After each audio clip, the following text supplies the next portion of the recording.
Life एक छोटा सा सफर है जो डेथ के साथ खत्म होता है। ये बात सभी कल्चर्स और बिलीफ्स मानते हैं कि सोल इस दुनिया को छोड़ देता है।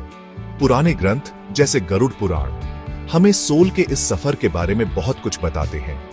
डेथ, जिससे बहुत लोग डरते हैं, वो अंत नहीं है, बस एक चेंज है, एग्जिस्टेंस का एक शिफ्ट है। सोल जो हमेशा रहता है वो हमारे शरीर में रहता है। डेथ के बाद ये सोल एक नई जर्नी पर निकल जाता है, अपना शरीर छोड़कर।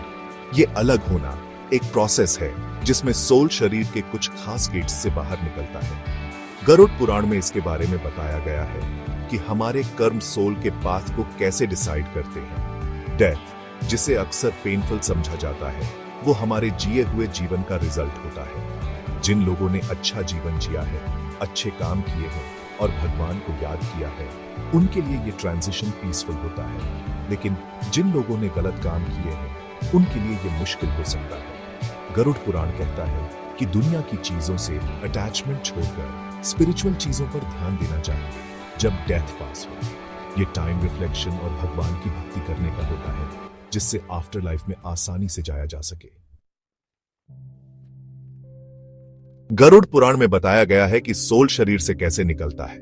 इसमें 9 एग्जिट्स या गेट्स बताए गए हैं। हर एक का कनेक्शन हमारे कर्माओं से है। ये गेट्स हमारे शरीर के सेंसरी ओपनिंग्स हैं। 2 आंखें, 2 कान, 2 नाक, मुंह और मलमूत्र त्याग के 2 रास्ते। सोल किस गेट से निकलेगा, यह हमारे जीवन भर के कर्मों पर डिपेंड करता है। आंखों से निकलने वाला सोल वो है जो दुनियावी ख्वाहिशों में लगा रहता है और स्पिरिचुअल नहीं होता। वहीं मुंह से वो सोल निकलता है जो सच बोलता है, राइचसनेस से जीता है और दूसरों की सेवा करता है। मलमूत्र त्याग के रास्ते से वो सोल निकलता है जिसने बुरे कर्म किए हैं, सेल्फिश रहा है और दूसरों को नुकसान पहुंचाया है। नाक से वो सोल निकलता है जो डिटैच्ड और स्पिरिचुअल एनलाइटनमेंट की तलाश में रहता है। ये सिस्टम बताता है कि हमारे कर्म डेथ के बाद सोल के जर्नी पर कितना असर डालते हैं। ये हमें याद दिलाता है कि हमारे एक्शंस के स्पिरिचुअल रिजल्ट्स होते हैं। शरीर छोड़ने के बाद सोल एक जर्नी पर निकलता है जो उसके कर्मों से डिसाइड होता है।